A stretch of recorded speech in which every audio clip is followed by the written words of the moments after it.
Your life can completely change in just 1 year. A year ago, I posted on Twitter to take a random follower under my wing. Fast forward to today, he's now making $40,000 a month trading futures. Some of you guys may know him from his Vine days or his viral memes. Today, he's now known as a trader. Without further ado, welcome King Paul. What it do, everybody? So Paul, what got you into trading? Why not e-commerce or crypto or TikTok shop based on your large following? The funny thing is I did all of that. I tried crypto early on. That went left. I ain't even gonna say it went left, bro. I just stopped once I saw myself losing money. I tried TikTok shop. I didn't set that up right for some reason. Like I had shipping is $90, so I didn't get no orders, and I was wondering why. And then literally after like 6 months, I'm like, bro, shipping is $90. And then I was hip to trading, and I've been dibbling dabbling it for like 3 years. My man's had put me on the forex, and that was cool, but I just kept blowing accounts, so I left it alone. And then when you hit me up about futures, I was like, oh brother, here we go again. But I still tried it. Was blowing accounts for a minute, and then it just got to a point where I was like, all right, let me take it slow. You know, you always be saying patience pays, so I was like, all right, let me stop trying to hit the jackpot like every day and just make cool, like small daily gains. And once I started to do that, that's when I became profitable for real, for real. I know you started off with Forex and you had a mentor then. So what was the difference between my mentorship versus the previous mentorships you went through? I ain't gonna lie, I don't think the mentorship was the issue, was me. Like, for some reason, when I locked in with you, I was just like, let me listen. I feel like, well, I will say everybody else kind of like told me what to do and would let me go do my own thing. Like, you told me how to do it. Like, I remember one day you were like, bro, we've been locked in for like 2 months. You still haven't taken a trade? I was like, no. And then you made me get a trader mate, log in, share my screen, and just press buy. Like, I don't even think we looked at it. You was like, bro, just press the button, bro. Press the button. And I pressed buy, and then I think, funny now that I know the contracts and everything, the joint only went up 3 points, and I saw like $75. I was like, oh, and I closed. And I'm like, bro, I just made $75 in like 10 seconds. Like, bro, I'm locked in. Da, da, da.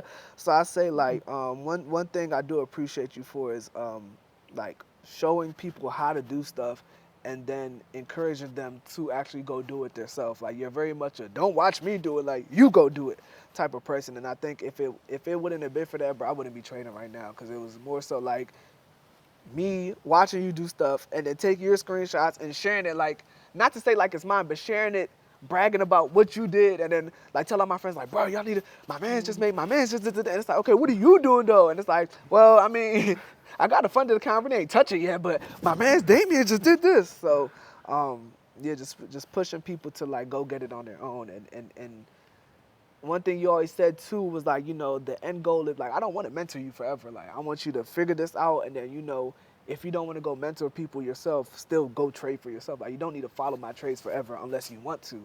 So just, you know, just pushing people to be self-sufficient for sure. That was different, because a lot of other mentors, they kind of want you to be under their wing forever and just follow their plays and, you know, keep paying them for subscription fees. But you kind of was like, hey, learn until you're ready to just go do your own thing. So I really appreciate that.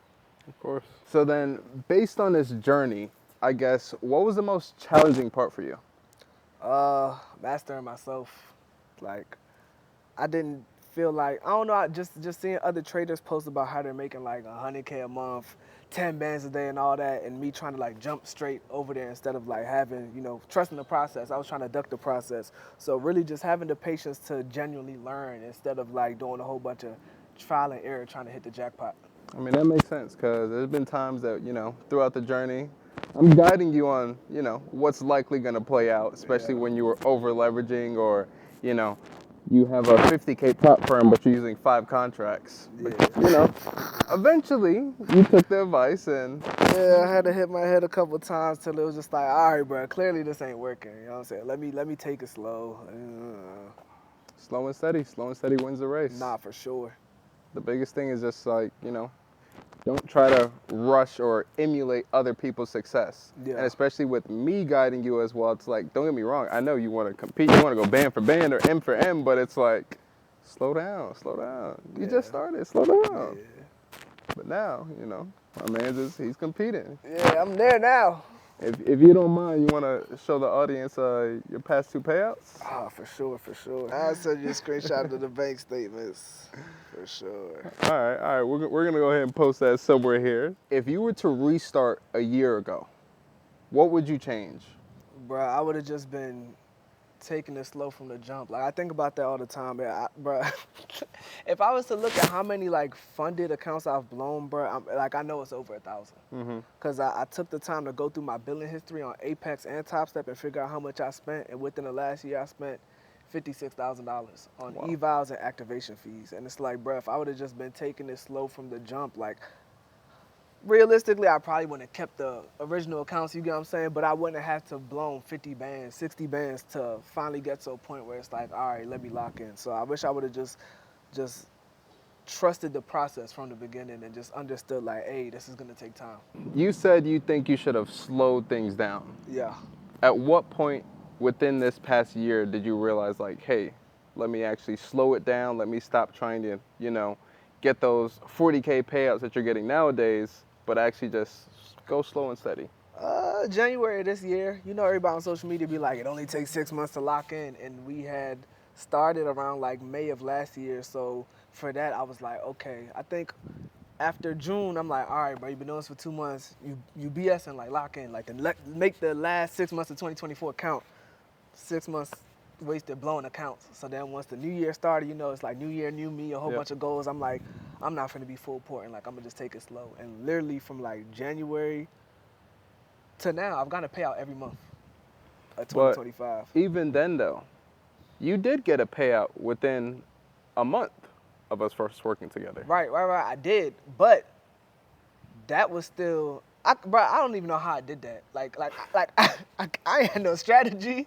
I ain't have no A+ setup. It was literally just going on in 1 minute, looking at whatever color the candle was, and then taking like 2 contracts in that direction. So if it was green, I'd take 2 contracts, and I think I was trying to make like $275 a day because I had a 75K account on Apex. They don't even got them no more. I had a 75K, and I think you needed like 2750 or something. So I was like, all right, that divided by the 10 days is like 275. So I would just literally like go 2 contracts till I saw like 280 and close. So I didn't even have a strategy to do that. And after doing it for 2 weeks, I think I used my bread to buy like a 300K past that joint. And then I was trying to make like 750 a day or something, but I connected them, which is very stupid. So when I would lose on the 300K, I'm losing on the 75K, and the drawdown is completely different. So the 75K ended up being blown. Try to stretch the 300K, that blew, and then literally ever since June of 2024, I just kept blowing accounts. Like I literally received 1 payout the whole 2024, and then it was just slow after that. When you first started trading, you were trading without, a strategy. Yeah. So could you shed light on your strategy nowadays? For real, bro, like I just use key levels on a 15-minute time frame. Like I feel like that joint's undefeated, bro. Like I mark out the levels in like rectangles, and I literally just trade in between the spaces, and it's like, bro, it's. I don't think I've taken an L in like 13 days. Oh, let's go. Let's go. Yes, sir. So what do you think is attributing to that 13-day win streak that you're on? Just having the patience to wait for the play to actually like form. You get what I'm saying? Like I said before, I used to be chasing candles, or let's say like, you taught me like equilibrium blocks and all that, and you would tell me like wait for the close. Instead of me waiting for the close, like the candle could wick that joint, and I'm like, oh, it's finna bounce up, and then I'll buy, and that joint ends up flushing. It's like, come on, bro. And then when you ask me, like the first question, did you wait for the close? If you wait for the close, you should have sold it. It's like, all right, so now with the 15-minute key levels, like once it gets to a key level, instead of me trying to trade off a bounce off of it, I actually wait for a close above. I'm like, all right, we could buy. We probably gonna go to the next zone, and then if it closes below, I'm gonna sell and hold to the next zone. So I think that's what it is. Like having the patience to see if the market actually wants to continue in the intended direction. And what's something that helped you with your patience? Losing money. It gets to a point where it's like, all right, bro. Like when I actually sat and went through my billing history and was like, bro, I spent $56,000, bro.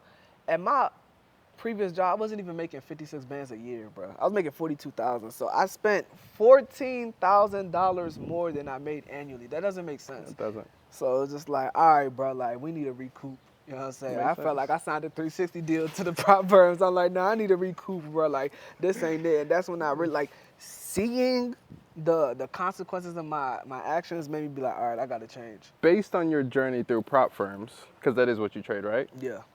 What prop firm would you say is your favorite? Top Step. Top Step's the best.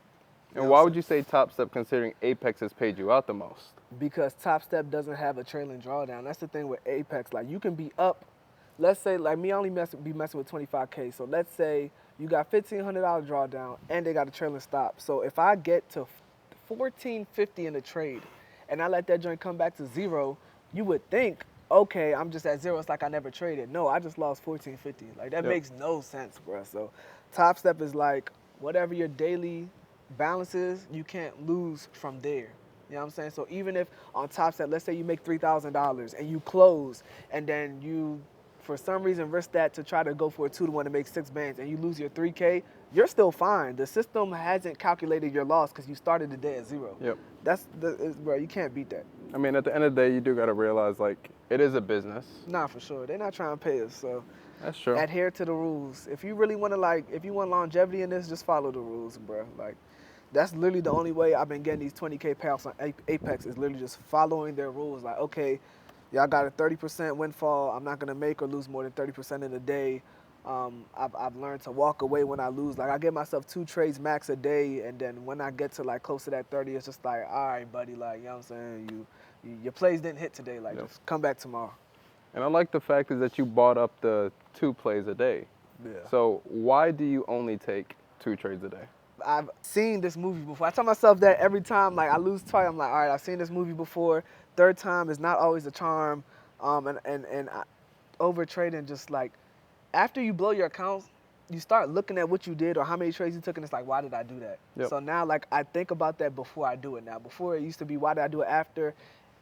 And then now, before I do, I'm just like, I already know where this leads to. I'm gonna take the L today and still have an opportunity to trade again tomorrow, opposed to having to buy a new account, beat the eval fee, pay the activation fee, and then start from scratch. Like that stuff is not fun, bro. To all the new traders out there that are wanting to trade full time, what advice would you give them on making that transition from their 9-to-5 job to trading full time? Don't quit your job off of faith.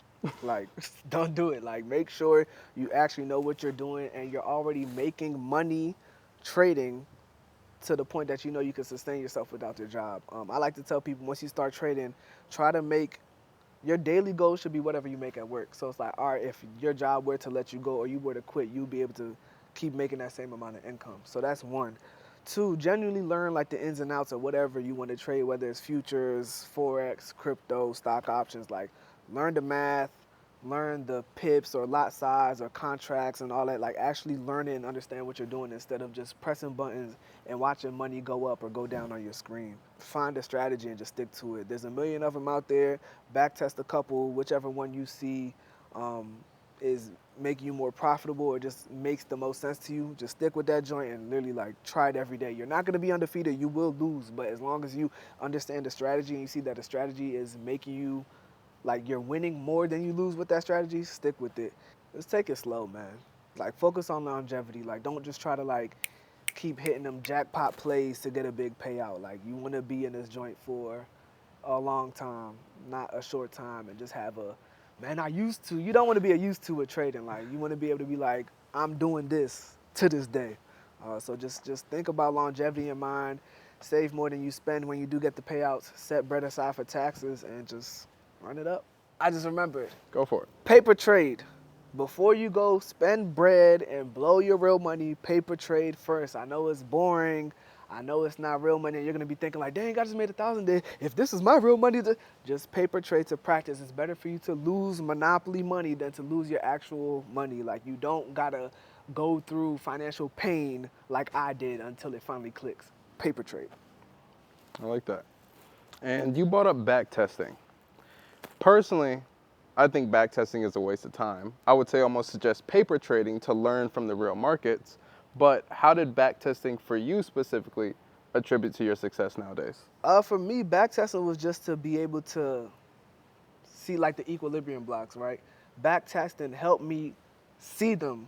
So when I went to paper trade, I know what I'm seeing. Like trying to wait for it to form was messing me up personally. So like for back testing, I wouldn't go back to actually like take the trade. It was just literally me. Like I don't even do that whole like replay mode stuff. I'd rather just go back and just keep finding the patterns, so that when they form in real time, I've done it so much, looking at when it already formed, I'm like, oh, this is an equilibrium block. Oh, this is a volume imbalance. And then I could, draw the rectangle, whatever, and then trade off of that.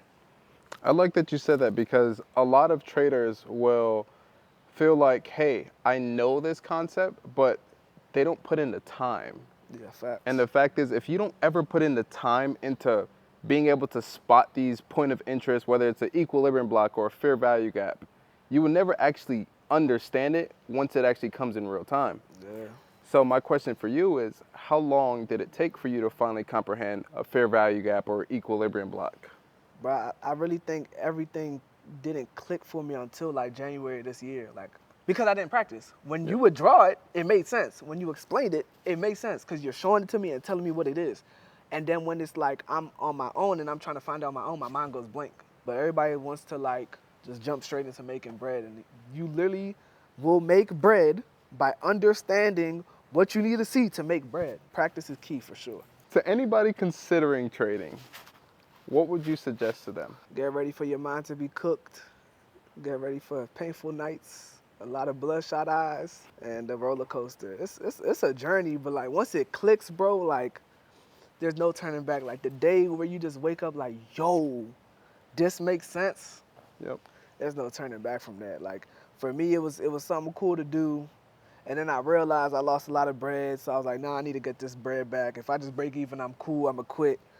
And then I broke even, and I'm like, yo, hold up. Now I'm at zero. Like anything I make here is profit. And then it got to a point where I just kept doing the same thing over and over, and it was working. Like even now I'm like 2 weeks undefeated, and me realizing the market's not going nowhere. So I literally could do this till I die. Like the market's not going nowhere. And then also wishing I would have been serious like years ago. Like wishing I would have been on it like as soon as I turned 18. Like I don't know where I'd be, but God's timing is the best time, and I'm here now. So if you want to dive into trading, like I said, just make up your mind that it's gonna take time. Trust the process. Don't duck the process. Don't compare yourself to anybody else, especially if you go find a mentor or whatever. Like understand that you're the student, they're the mentor, and be tunnel vision. Have your own daily goals and stay focused. Stay consistent. Is there anything you want to tell the people? Keep God first. I feel like if you lock in with God, your life will be very smooth. It ain't gonna be easy, you know what I'm saying? I feel like a lot of people feel like when they lock in with God and give their life to Christ, everything is just peaches and cream. It actually gets harder, but that's because he gotta like filter out the BS. So just involve God in everything. Like the word says, seek ye first the kingdom of God, and all these things shall be added on to you. So like whatever you want to happen, God will give it to you if you just ask him for it and live your life in a way that's pleasing to him. Yeah, that's really all I got, man. Just get out your own way. Let go of the things you can't control. Let God handle the rest, and meet him halfway. You still got to put the work in, you know what I'm saying? But he'll bless you if he sees that you're intentional, you're, moving off of purpose, and you just living a right life. The best way to be is out the way. Stay out the way, stack your bread, stay prayed up. You can't lose. If you guys have any questions for Paul or me, just comment them down below. Make sure to smash that like, subscribe, and I'll see you guys in my next video. Peace.